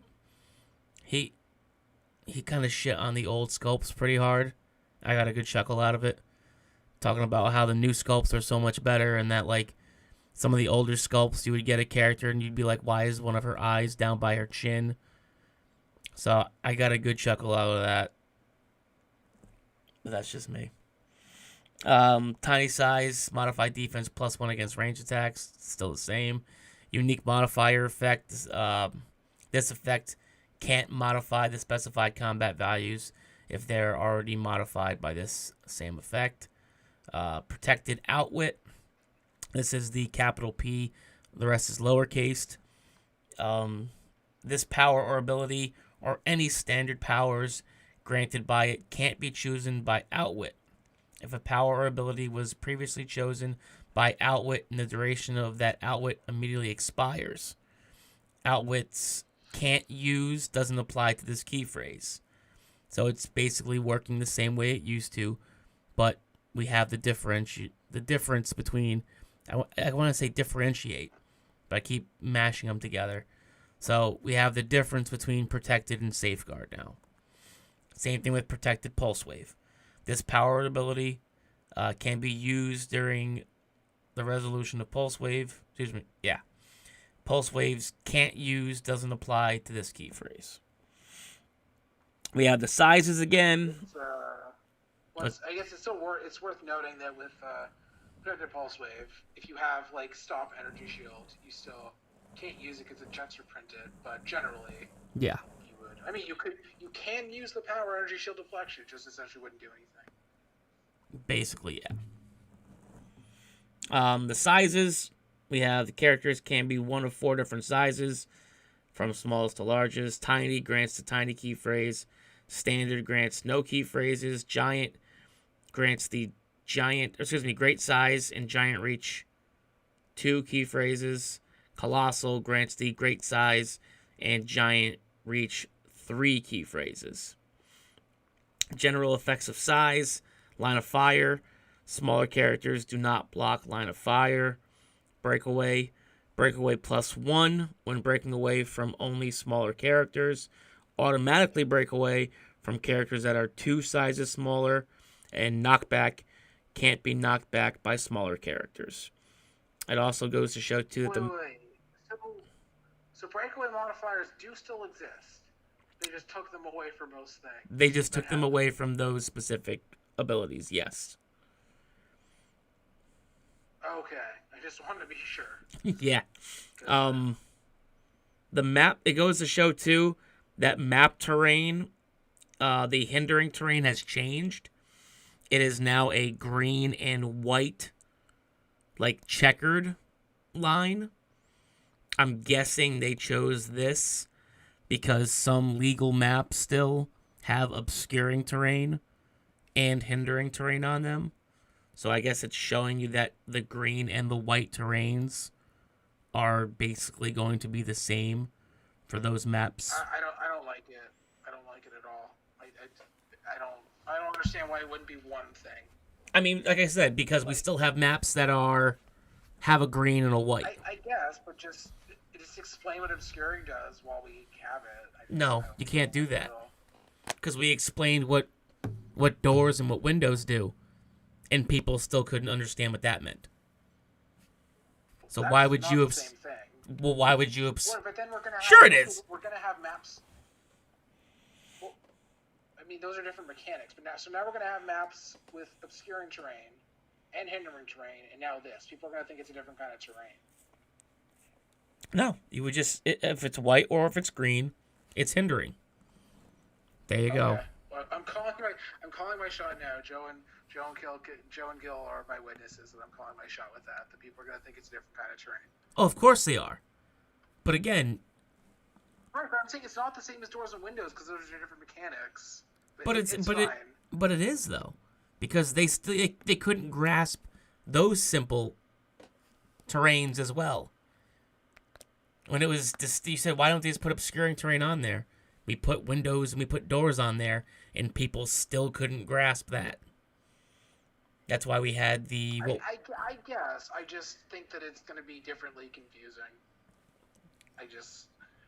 Because I don't know. Clix players.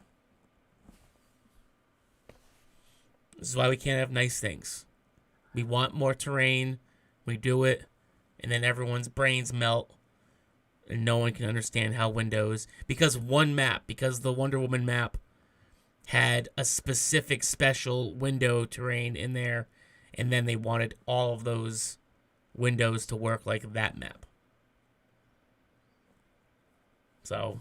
I guess. I don't know. This is why we can't have nice things. I just don't like...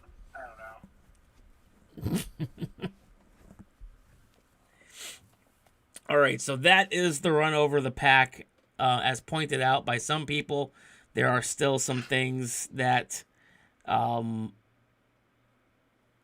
need to be answered.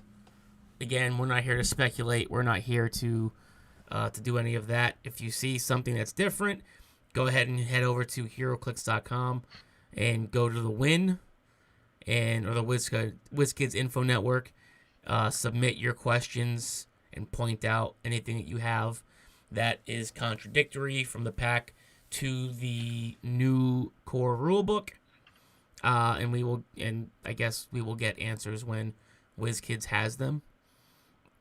I mean, with that being said, what do you think as a whole? What's that? Oh, never mind. I asked if I was plugging my event, but I guess I'll do that after. No, absolutely. Let me know what you're thinking and plug the event. As far as the rules go, it kind of bothers me that there's a lot of stuff that is much simpler just because it was already confusing to learn that it didn't combo, now it does. The fact that you can combo all these powers, whereas before you couldn't. So players were learning one way, and now it's going completely in the other direction. But overall, outside of that, I generally think that the changes are fine. There's definitely give and take with a lot of them, and there's give and take as a whole, but I'm pretty much fine with them. I think that changing the willpower thing is going to... Well, first of all, it'll make Colossal so much better. And I think that it will generally change... Giving everybody willpower, essentially, or not having pushing damage, will change the tempo of the game in a big way. Which is not necessarily a good or a bad thing. I've heard that it makes the game faster or whatever, but it's definitely a change, so... But I'm overall fine. There's little things, but as an overall, I think it's fine. I don't have hugely strong feelings one way or the other. I don't know. I mean, I look at it, and it looks to me, just on paper, that they are pushing... It's definitely an up-tempo kind of game, with some elements of control in it now, with the way that Incapacitate can splash, and you can... I mean, we already went over it. You can, with Flurry and Incapacitate and Quake, you can lock down an entire section of characters for an entire turn. They've ramped up some things while kind of peeling back on Perplex. So... I mean, for people to say that there's no strategy left in the game because pushing damage and stuff is gone it's completely absurd. There's still a lot of strategy left in the game. You have to use your enhancement and your empowers now a lot more than you can, besides relying just on Perplex to be your crutch to go back to buff your damage. A lot of penetrating damage back in the game with certain things comboing. It's going to be interesting to see how it pans out. Now, you mentioned your event that's coming up. Are you using... I also was just going to say... What's that? I think it's also a little confusing that so many things combo, but some just don't. Like the fact that you can combo almost everything except for Flurry, Mind Control, Pulse Wave, Energy Explosion. Like that's going to be a little confusing. Like, wait, I can't combo these particular things, but I can combo literally everything else, you know? So that's a little out there. But I mean, yeah, but it's going to be then one of those things where it's going to go, okay, it'll become the new ranged combat expert or close combat expert. Okay, so these don't combo with these because they take a this or this. I'm just almost counterintuitive to combo everything except for there's more exceptions than there are things that there's more things that combo now than don't combo, essentially. But it's not a problem. It's just a little interesting that there are still things that don't combo. I mean, it's not a problem. It's just an observation. Yeah, I mean, I think it's that way. I mean, if you were to be able to energy explosion, mind control, you could literally just mind control like an entire team if they have them bunched up. I think it just mind control, especially with mind control being as strong as it is too. I guess you can't. Oh yeah, guess you can't. And it just got stronger. And mind control just got stronger too, being able to use passives during your mind control attacks. Well, getting access to more passives, yeah. Yeah, I mean, well, you didn't really have any penetrating passives, and now you have all the passives. Right.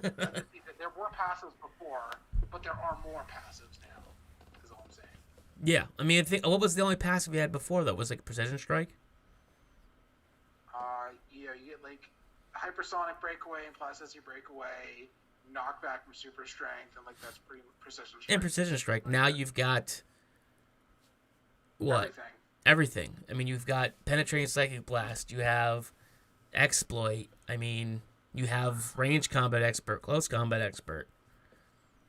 So I mean, you get a lot of shit now with mind controls. I want to play Dr. Psycho now. I might. I want to play Dr. Psycho since we saw him. Scientist is a good keyword. I don't know why people don't think Puppet Master is as good as I do, but they can be wrong. It's okay. Doesn't fit into the box that that people have played. That's it. All right, so go ahead and plug your event. Let's hear what you got going on, or on JSA Clix. I mean, unfortunately, it's the last. I'm running a online charity tournament for the American Foundation for Suicide Prevention because we lost a player last year.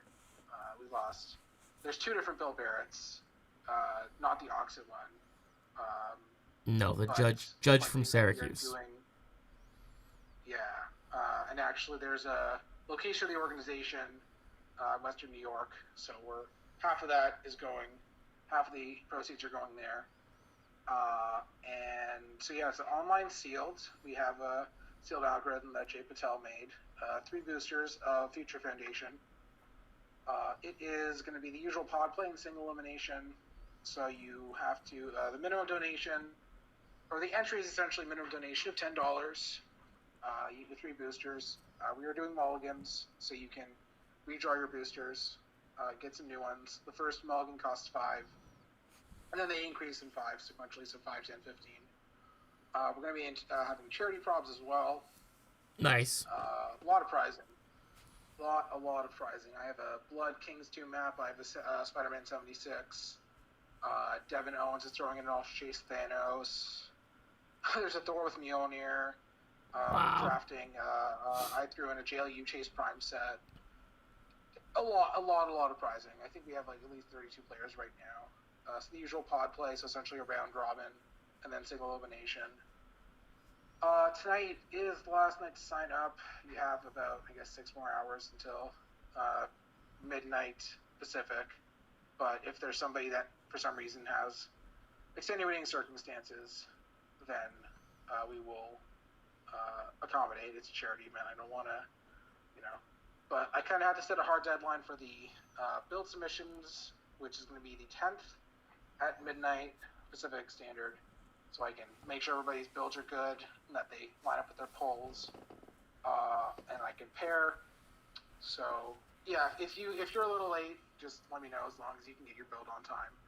I also just want to clarify that tonight is the last night to join. You don't have to pull tonight. You can, if you sign up tonight, you can pull tomorrow. Just want to make sure, because that came up. I think that's everything. Pairing should be up on the 11th, and then games should be starting by the 12th. And then we'll see how long it takes. A week or so for pod play and whatever. So you can find the direct donation link on the JSA Clix page. We posted it like a bunch. There's a Discord to play that you need to join. All the information's there. You can message me. I think that should cover everything. So like I said, if you're watching this, you're going to want to do that. Sign up tonight. And yeah, we have raised... How much money we raised? Give me a quick second. Joe. Right now, we have raised an amount of money. $825. Nice. We also still have people yet to pull, so we will also be getting some more mulligans, hopefully, and then also all sorts of charity props. And actually, unlike the other tournaments, we are doing charity props in single elimination, but we are doing them at an extra cost, correspondingly. So you're upping the ante during single elim, huh? Yeah. Nice. I like it. At a certain point, they're still limited. I think it's gonna be limited to 5 per player per game. But at a certain point, it's charity, right? Absolutely. If you wanna buy the prizing, there's nothing that you can't just buy on the secondary market. Like, if you want to buy it, that's, I don't know. Like, I don't want to make it pay to win, but you do you. But the unlimited mulligans are at a premium, so I think we've had somebody do as many as 4. But jeez. Point being that it's we're happy with how many players and the amount of money so far. So absolutely. If you want to join, and if you do need to join a little late, just let me know. Awesome. I shared on the Dishin Clix page, on the JSA Clix page in the group, or if you somehow can't find all that, just message me directly. Absolutely, man. Joe Pangrazio also points out people can donate even if they don't want to play in the event. So that is, yeah, we've had a couple of those. That is absolutely true. We appreciate it. Yeah, or even people that don't play HeroClix are allowed. So yeah.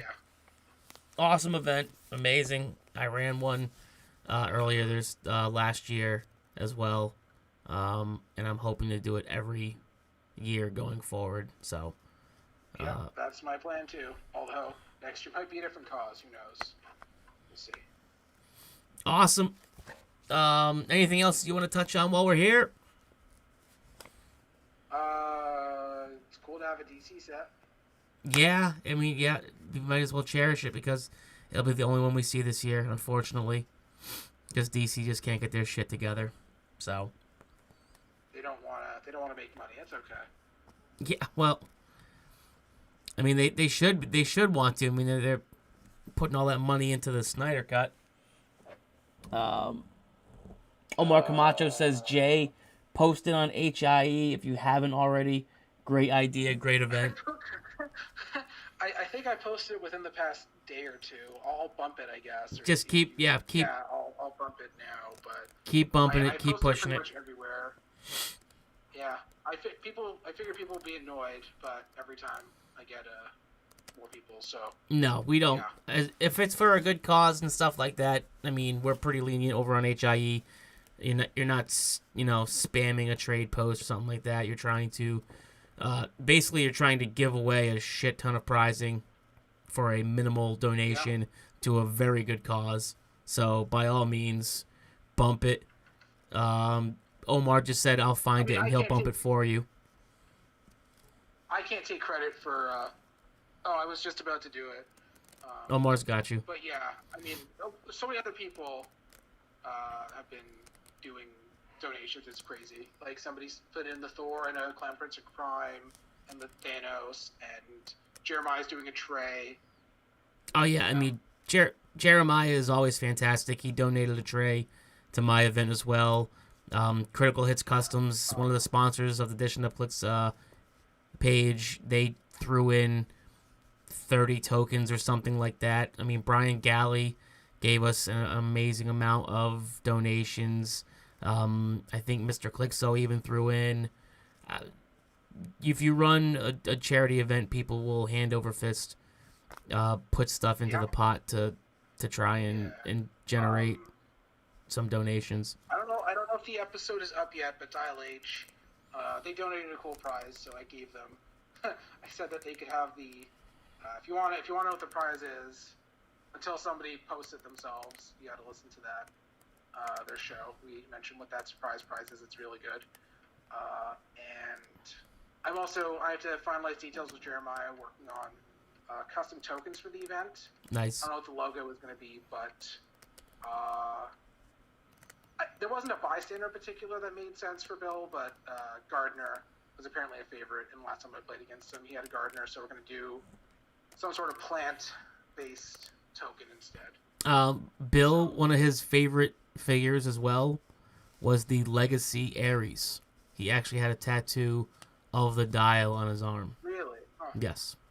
Nice. He shared that with me in a private message. Yeah, I know that when Joe Pangrazio won his states, I think he played a Gardner for that reason. Correct me if I'm wrong, but I mean, hopefully we get an interesting alternate retirement plan. Hopefully we keep Gardner. Hashtag save Gardner. Hashtag what was the joke I made earlier today? New Jersey, the Gardner state. What was it? Save Gardner. New Jersey is the Garden State. Yeah. So, I mean, that's all I've got to. With that being said, thank you to all the Patreon donations. Thank you to John Waters, Marcus Zilla, Doc Muerto, Emily, Joe Pangrazio, Aaron Lloyd, Peter Cernik from Slovakia. Appreciate you guys. I will be doing a bonus episode of Aries Uncensored, and be posting that to the Patreon very, very soon. Joe Pangrazio just put in, yes, and New York State's was on Bill's birthday. So he won with the Gardner team, and it was on Bill's birthday when he won it. So. Hold the fuck on. I wasn't going to curse, but somebody just anonymously donated $175. That's amazing. Holy shit. So we just passed 1,000. That was my original goal. Nice. Jesus. Whoever the anonymous donor was, it's funny. That's awesome. Hold on. It's funny because earlier today, I got Gail Simone to give me a retweet for this, and I think that I just got that from this show. That's kind of funny. That's awesome. So yeah, some very generous person who wanted to be anonymous appropriately enough. Holy shit! Thank you. Awesome. So I don't know what to say. That's a great way to end off the show. It is. We're not gonna do anything else besides that. Thank you, Jay, for being on the show. I hope nothing but success in your upcoming online tournament. That's amazing. Guys, have a great one. I hope you're all being safe during these trying times. If you need to reach out to either myself or Jay, you can find us on Facebook. JSA Clix is his page. Dishin Clix is my page. You can private message us both just to talk and chat. You can reach me at AriesEdge2626 @gmail.com as well. Thank you guys very much, and we will talk to you all very soon.